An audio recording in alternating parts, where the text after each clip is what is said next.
No. Oh, come on, that's so fun.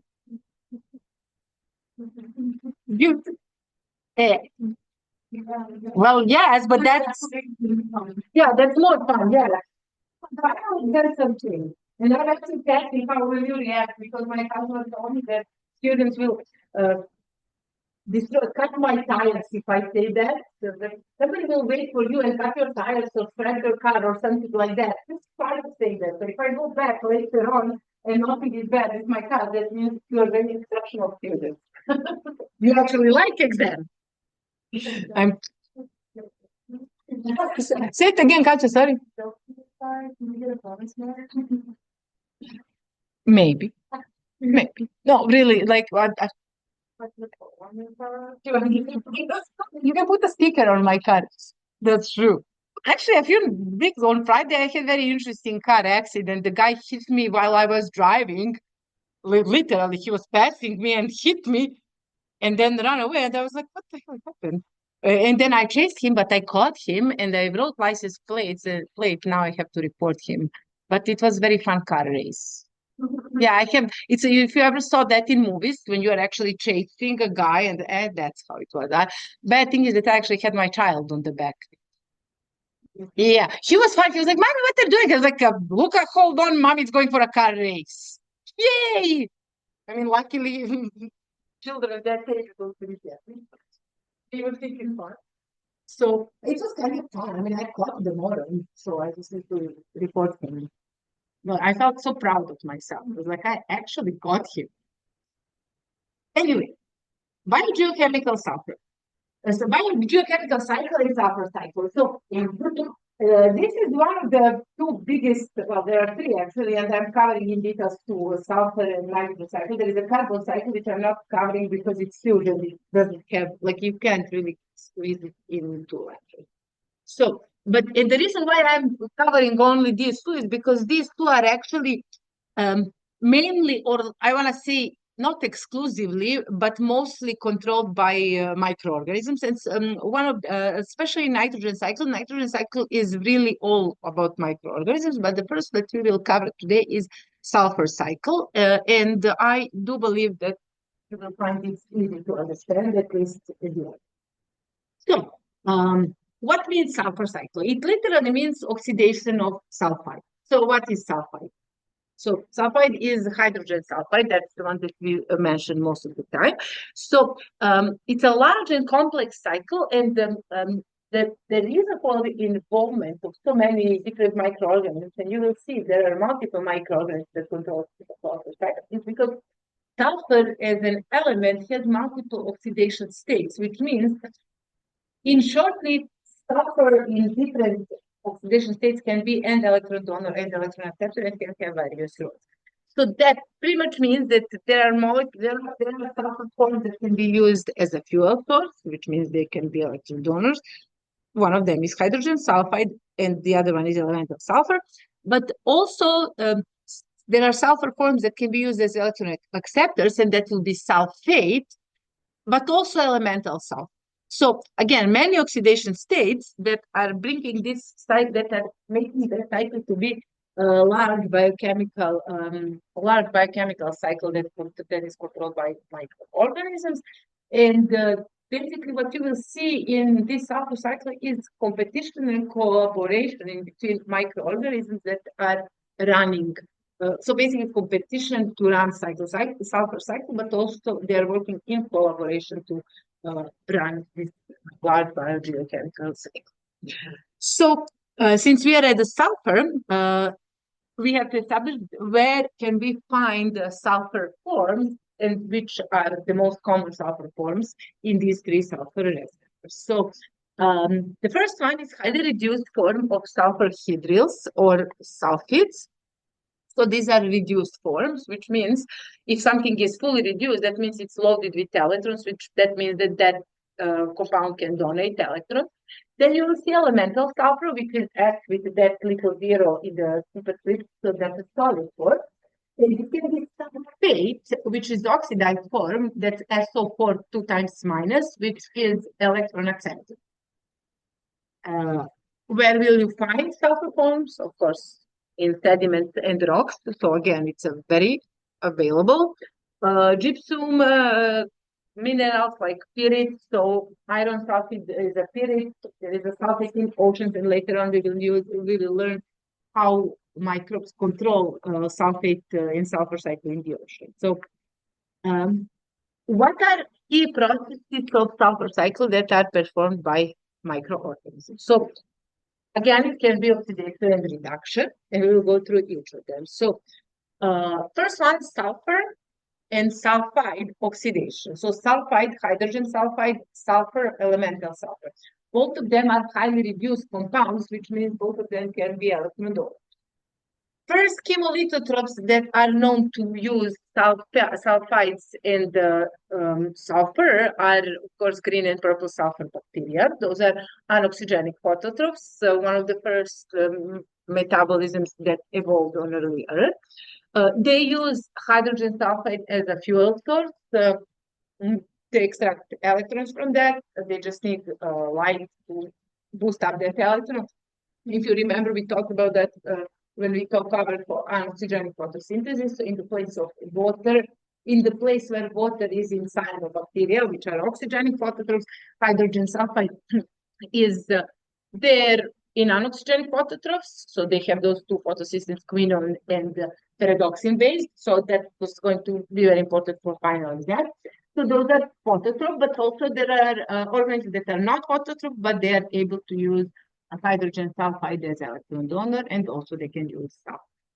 So sulfide is, when sulfide is oxidized, it becomes sulfur, elemental sulfur. Some organisms can utilize elemental sulfur as electron donor, and when elemental sulfur is oxidized, it becomes sulfate.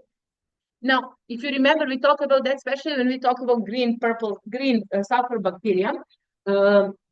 As well, because when they oxidize hydrogen sulfide and they create elemental sulfur, very often they deposit sulfur granules of elemental sulfur in their organism. If they are purple bacteria, sulfur bacteria, if they are green, they do that outside. And then when they are running out of sulfide, they are able to utilize that sulfur as electron donor because it's also highly reduced. But hydrogen sulfide is definitely better. Sulfate reduction is the next step. So we have oxidation, here reduction. Surprisingly, sulfur, elemental sulfur, is the one that can be and donor and electron. So sulfide can be only donor, but elemental sulfur can be both. And the sulfur reduction basically means if sulfate or elemental sulfur are electron acceptors. So, and then when sulfate or elemental sulfur are reduced, you get hydrogen sulfide. So it's kind of opposite. In terms of power, where sulfate is the term as an energy production. So we will compare with different molecules, so we will see where it is, but it's not the best, I will tell you, and it really depends who is electron donor. But in the case of sulfate respiration, sulfate, SO4 2-, is terminal electron acceptor, and when sulfate is respired, those organisms produce hydrogen sulfide. And they're called sulfidogens, and we will talk about them in a few minutes. Of course, sulfur also can be terminal electron acceptor, and you get production of hydrogen sulfide. So both sulfate and sulfur can be terminal electron acceptors. So again, these are just processes. These processes can be some of that we can call even compounds, like organic sulfur molecules. So again, that sulfur is present in organic matter, and the organic sulfur molecules are literally decomposing organic matter, and then those compounds, like amino acids that contain sulfur in organisms, can be oxidized or reduced by microorganisms. Sulfur.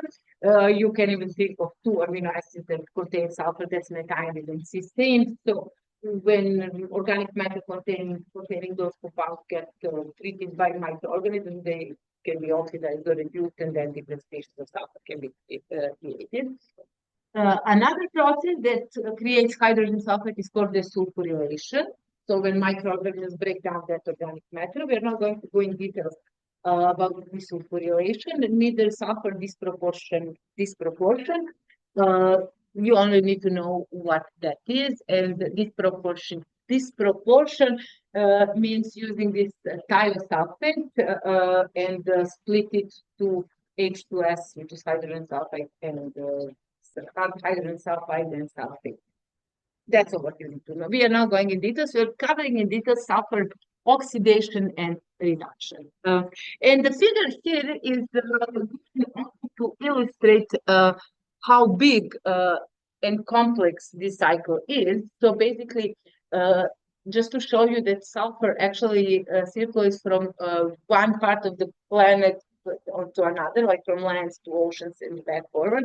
And there are large amounts of, there are many sources of sulfur. There are many sulfur sinks from atmosphere to the lands and oceans, and minerals of sulfur in earth crust. So again, big cycle, many different sulfur forms, and there is a large which is by microbial metabolism and chemical reactions. Again, remember the microbes are chemists of the world. And those microbes are running sulfur cycle in collaboration with others.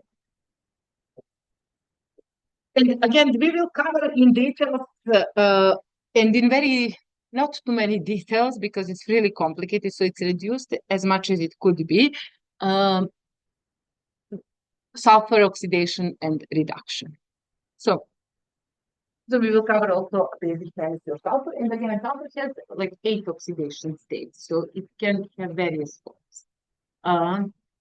Ionic form of sulfide, SH, at neutral pH can spontaneously be oxidized. Why that matters?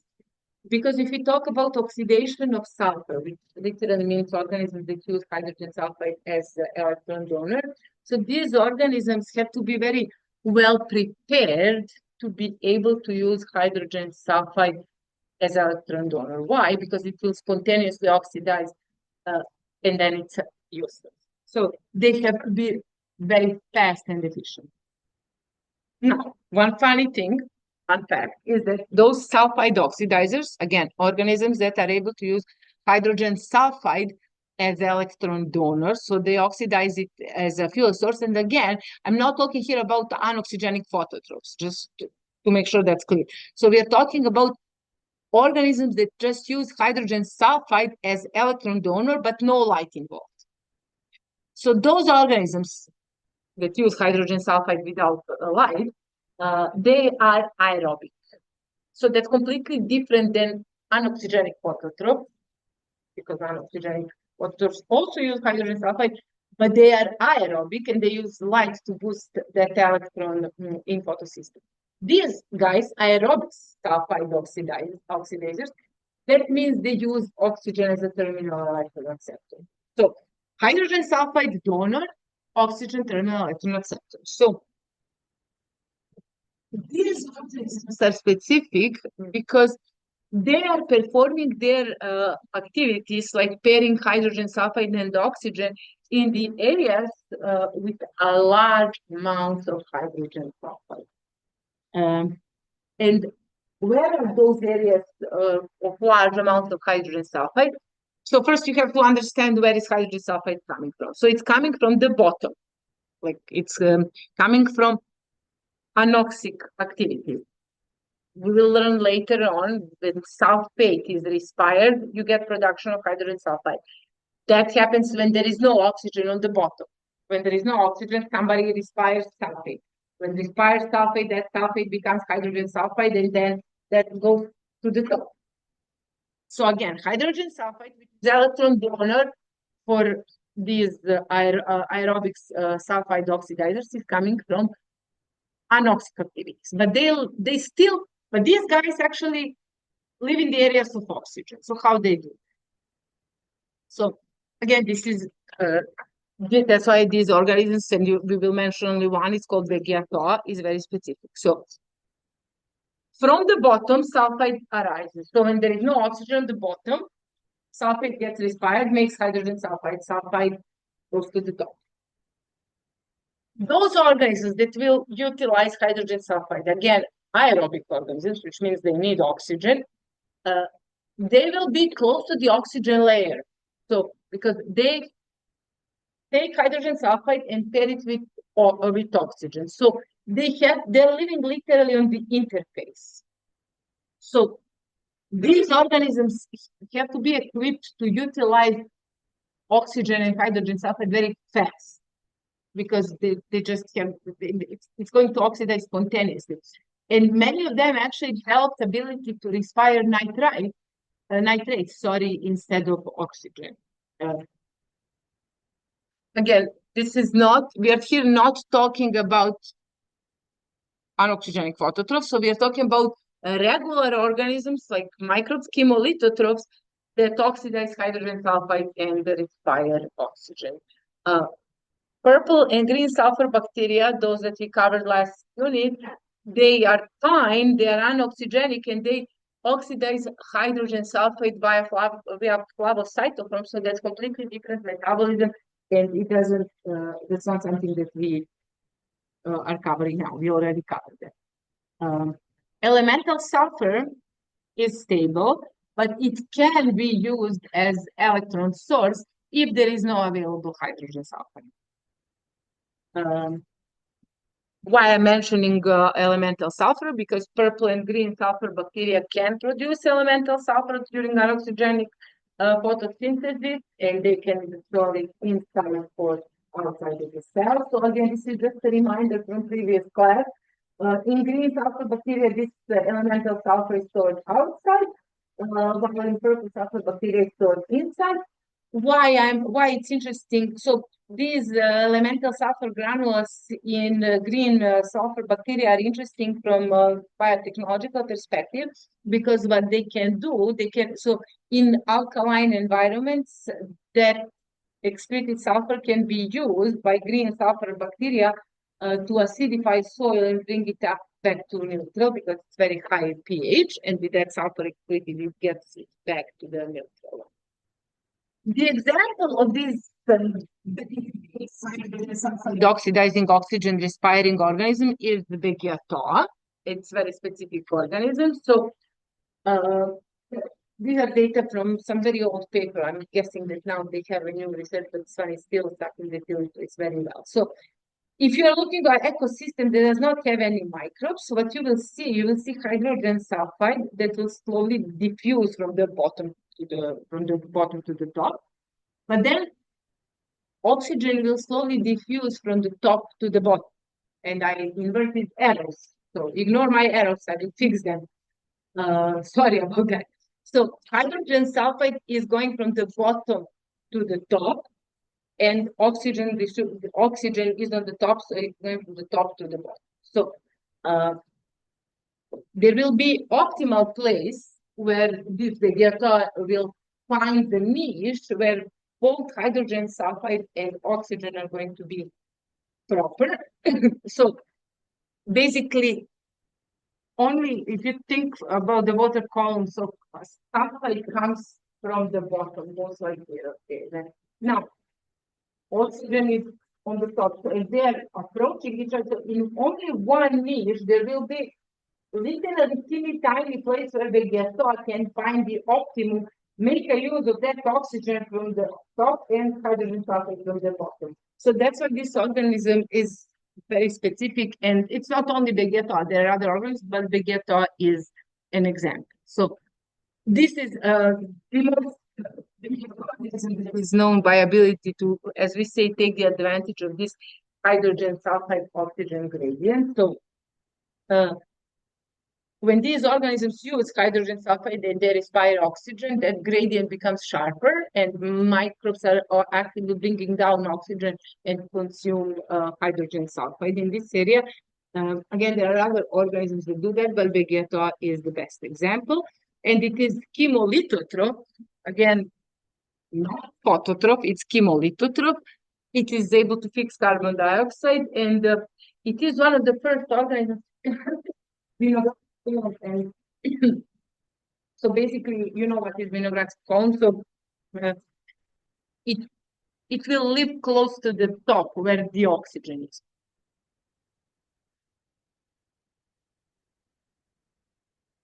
Mm. And this is how. Hmm? Did I? No, all good. And so this is how big the atoll looks, and these teeny tiny stuff, those are sulfur granules, because when they oxidize hydrogen sulfide, they make elemental sulfur, and they store it inside. So when they don't have enough sulfide, they're all pale. When they oxidize sulfide, they stay dot. And when there is no hydrogen sulfide outside, they will consume that internally stored sulfate. One of the interesting things that we have in Alberta is pyramids of sulfur that are in Fort McMurray area, and these sulfur oxidizers can be used in bioremediation. So what happens during oil and gas industry? So that industry generates a lot of elemental sulfur as a waste, and then when waste is piling up, then you see these sulfur pyramids, and you can use these sulfur oxidizers to detoxify these sulfur pyramids. And because sulfur oxidizers can also fix carbon dioxide, you can literally use this as an energy source. You fix carbon dioxide and you generate value-added compounds. It's really not commercialized, but it is interesting project for people who are taking micro 315. And now a little bit about bioenergetics, if I know biophysiology. Are sulfide oxidizers problematic in terms of energy? Not exactly. Reducers are bigger problem. So oxygen is very good terminal electron acceptor. Hydrogen sulfide is a very good donor. So reactions are energetically favorable. And the redox, why it's energetically favorable? Because the redox difference between hydrogen sulfide and oxygen is really big, and even though they are chemolithotrophs, which so you would expect that they are struggling with proton motive force, because it's such a big difference in tower of power. Like oxygen is here and hydrogen sulfide is here, so it's not a problem at all. So they're really not energetically challenged. And sulfur, again, chemically looked has, so there are 8 electron transfers. So if you look from hydrogen sulfide to sulfate from -2 to +6, which means oxidation state. So oxidation state in hydrogen sulfide is -2, oxidation state in sulfate is +6. So it's like an 8 electron transfer. So, and microbes can oxidize it and store as granule. Now, when there is no hydrogen sulfide, elemental sulfur, which is deposited as granules, can be oxidized as electron donor. And then when sulfur is oxidized with elemental sulfur, you get sulfite, SO3 2 minus. So again, this is not sulfate. Sulfate is SO4 2 minus. This is sulfite, SO3. And this SO3 sulfite is something that will be very important for bioenergetics. So you will have the hydrogen sulfide oxidized to sulfur oxidized to sulfite.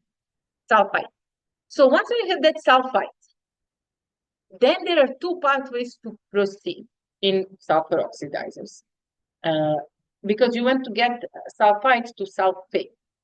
So sulfate is what you want to get first. So from 3 oxygen to get to 4. So you can do that either by oxidase or redox. It's the enzyme that is doing oxidation. It's called sulfate oxidase, so nothing too special. Sulfite, so sulfite oxidase. What this enzyme is doing, it takes electrons from sulfite, SO3 2 minus, and gets them directly to cytochromine electron transport chain. And during that electron transfer, you get protons moved and proton motive force generated. And there is APS reductase, which is enzyme that is involved in the reduction of sulfate, but operates in reverse in this case. It will become more clear when we talk about sulfur reduction. So this APS reductase, again, it's called reductase, but it's actually doing oxidation. In this case, in oxidizers, it just oxidizes sulfide to sulfate, and that extraction of electrons is used for ATP production. Again, it's called reductase, but it's actually doing oxidation. And both of these pathways are equally important. They are contributing to generation of proton motifores and to the ATP production. So, how is proton motifores here generated? Again, it's not such a big problem. They're not energetically challenged because the hydrogen sulfide is good donor. And we will go in detail through this electron transport chain. It's very standard. Actually, I should correct myself. It's not really standard, the electron transport chain, but you heard about majority of these molecules whenever we talk about electron transport chain. So at the beginning of this electron transport chain, obviously, it's hydrogen sulfide. That's the first molecule, and the electrons got extracted. When those electrons are extracted, they have to go somewhere, and they will go to the flavoprotein. So flavoprotein will accept them, then flavoprotein becomes fused, then flavoprotein gets oxidized and release those electrons, and they go to the quinone pool. Again, quinone pool is a powerhouse to make proton motifores. From quinone pool, you will have cytochrome B and cytochrome C. You already heard about that. And at the end of the electron transport chain is terminal oxidase cytochrome A3. And again, you heard about this cytochrome because that's a typical enzyme that performs reduction of oxygen to water, and this is electron transport that actually mostly generates proton motifores. They use Calvin cycle to fix carbon dioxide.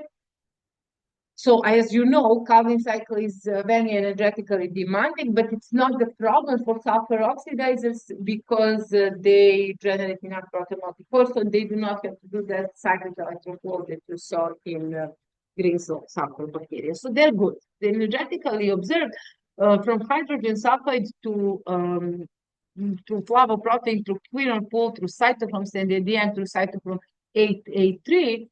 It's completely okay. You have enough proton motifores. So again, this is only for sulfur oxidizers. You will see in reducers, it's not so fun. They have to do other things. One of the fun facts about sulfur oxidizers, and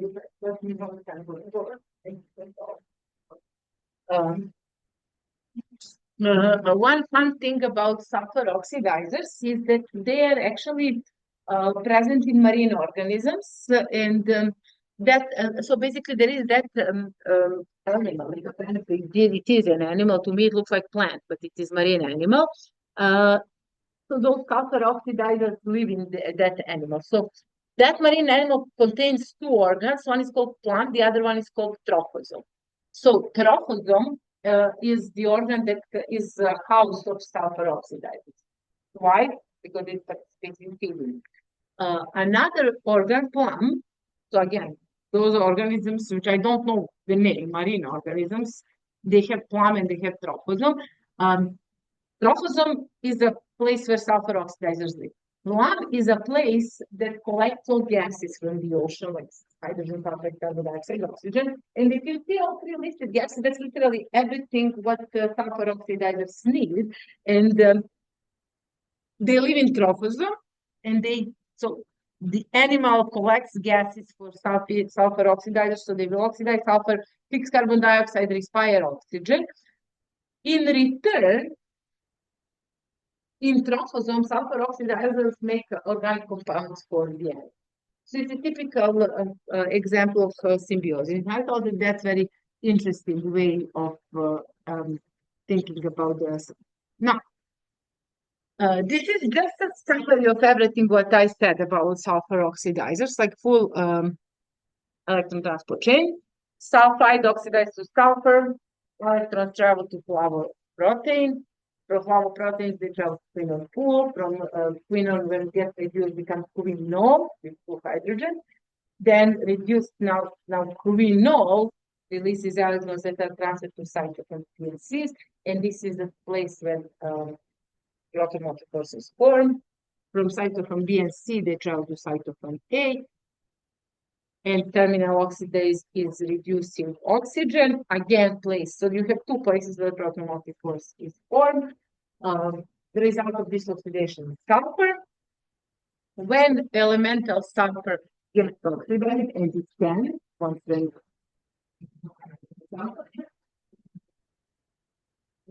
those electrons can then travel to cytochrome and join electron transfer chain.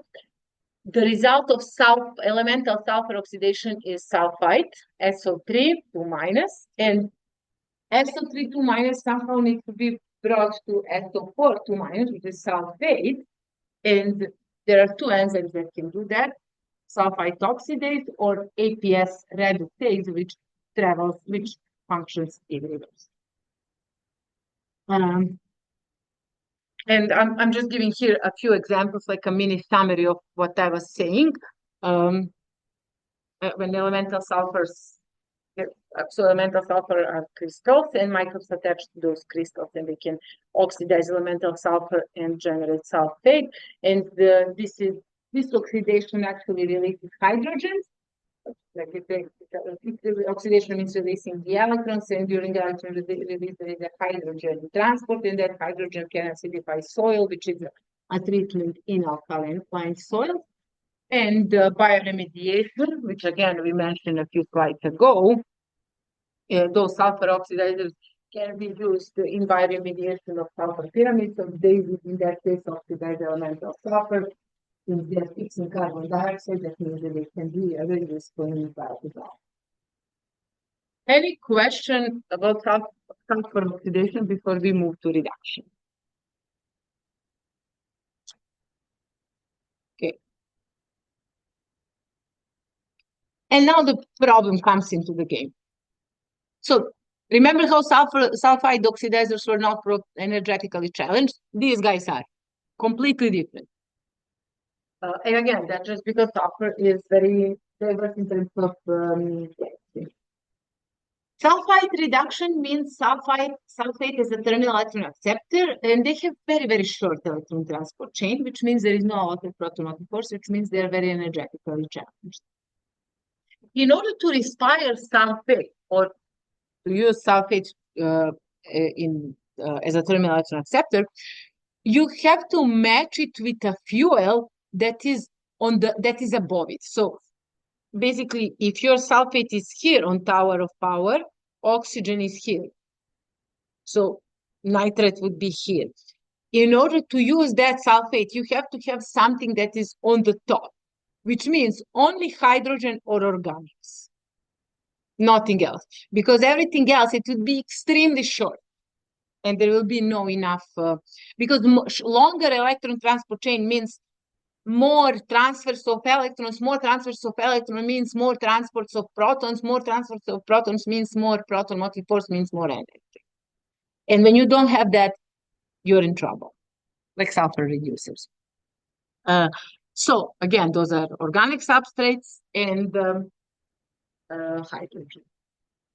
I will tell you immediately, mostly it's hydrogen. Okay. So when they are oxidizing organic source or hydrogen, they respire sulfate, and the result of that oxygen reduction is hydrogen sulfide. So the one that somebody else will use as a donor. So these organisms are called sulfidogens, and the name is this is self-explanatory name. So they generate sulfide, which means they're called sulfidogens. And we had that when we talked about acetogens and methanogens.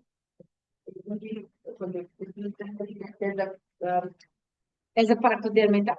So the examples of sulfidogens, so they're common in soil, in marine organisms, they're called sulfide. So they're called sulfate-reducing bacteria. So this sulfovibrio, so whoever took my class last year knows that it's very easy to conclude what this guy desulfo. That means respires sulfate. So desulfovibrio is the best known example, but every time when you see that some organism is called desulfo, desulfomaculatus, desulfomonas, desulfosanti. Like we said, the same how peroxidants means oxidation of iron. So it's all self-explanatory. I don't need to know everyone. Yeah. But anyway, they're called sulfate reducing bacteria. SRB. The reason why I memorize it because I'm born in Serbia, so this is abbreviation for Serbia. So in my old time, that's SRB. Thank God that's gone. Yeah, that's how I memorized it. I will never forget it. Although I can literally, I don't even know what can I do with that password now. Anyway, Tower of Power. This is what I was talking about. So, where is sulfate?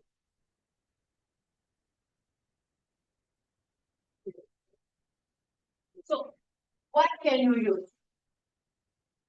Acetic, fresh. I mean, technically there. The only one that would make sense would be glucose or the power of the top hydrogen. So, because it's just basically hydrogen sulfate is very redox negative, sulfur is very redox negative. So the only fuel source that is more redox negative is either hydrogen or so. Sulfate reduction or sulfate respiration can only be performed if there is more redox negative fuel source, which are organics for hydrogen. Sulfate reduction again generates hydrogen sulfide, and hydrogen sulfide is very volatile and very easily diffused. So when hydrogen sulfide is produced, that becomes a fuel source for sulfide. So it is you will see this happening in geothermal habitats. And the form of the sulfur in the environment is strictly pH dependent. So below pH 7 is hydrogen sulfide, above pH 7 is sulfhydryl. Again, that you don't have to really know that. And the sulfate respiration is really happening only when there is a presence of favorable electron donor. So sulfate respiration is a synonym for sulfidogenesis because it generates sulfate.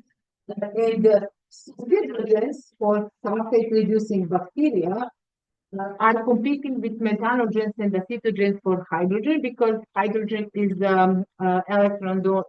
It's like an energy source for all three. So in the areas where organic matter is very concentrated, you will see a lot of sulfidogenesis. That's why you smell that like a rotten egg smell, because that's where there is a lot of organic matter and sulfidogens are just respiring sulfate and make hydrogen sulfide. They are able to, so sulfidogens are able to ferment organic compounds, and that's how they create hydrogen. So they literally make their own energy source. And they compete with methanogens and acetogen. Disposing a sewage or sludge or garbage in the ocean will increase sulfidogenesis, and oil tanks are another source of sulfide. Wherever you will see a lot of organic matter and a lot of anaerobic and like conditions, there will be a lot of sulfidogenesis. One of the famous processes is sulfide detoxification with iron. So its example is formation of pyrite, which is hydrogen sulfide. Iron sulfide. That's like a black color in rocks. So what happens is sulfate reducing bacteria will oxidize some sort of fuel, hydrogen or organics, and at that time they will reduce sulfate. So sulfate respiration, and they form sulfide. Sulfide, hydrogen sulfide actually can react with iron, and then we see this pyrite. What are donors for hydrogen sulfate respiration? Hydrogen lactate and pyruvate. The enzyme that is extracting electrons is hydrogenase, and we talked about that hydrogenase, that bifurcation enzyme, very active in sulfidogens. But in terms of how good sulfide is as electron acceptor, no. So on the tower is so oxygen is the best, nitrate is here, and sulfate is over here. So not the best. So that means that they have very low biomass production. Because sulfate is not such a good terminal electron acceptor, not like oxygen or nitrate.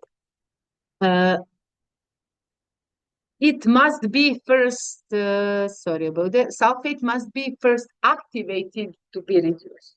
So that means it's not very good because you have to invest some energy to activate. So, so it all starts with the AMP or adenine basin cytoplasm. So there is an enzyme called sulfurylase, ATP sulfurylase, that removes two phosphates from ATP and makes AMP. And then attaches the sulfate to AMP. So basically, the molecule produced then is APS or adenosine phosphosulfate, which will be enough to know APS. And to make APS, that's the first one. So what you need ATP sulfurylase, and you need ATP. And then you get APS. APS is the compound that is needed to start all that process of sulfur reduction. Again, APS created by ATP sulfurylase. This APS is then a substrate for enzymes that can do dissimilative and assimilative metabolism, depending from the. I don't think I will have time to finish our lecture, but I will finish in like 7 minutes, so you can go earlier. So again, APS made by ATP sulfurylase, and then it can be processed either in dissimilative or assimilative metabolism. Assimilative metabolism is a very small portion, and the enzyme that it participates in assimilative metabolism, which means creating organic compounds that contain sulfur, that's kinase. That means adds another phosphate to APS. APS reductase, which is dissimilative metabolism, is more complicated process, and that's a bigger portion of the process. So again, easier first. So assimilative or APS kinase is needed, is run just to satisfy needs for sulfur in organism, like organic molecules. But the other one, APS reductase, which is dissimilative, that's sulfate respiration, and that one actually creates hydrogen sulfide. So how that goes? So this is actually electron transfer. This is where we will talk that things get complicated. So reductase, APS reductase is first going to reduce sulfate to sulfite. So now you do opposite. Then sulfite reductase is going to reduce sulfite and create hydrogen sulfide. And then hydrogen sulfide is activated. So you have two reductases, APS and sulfite reductase.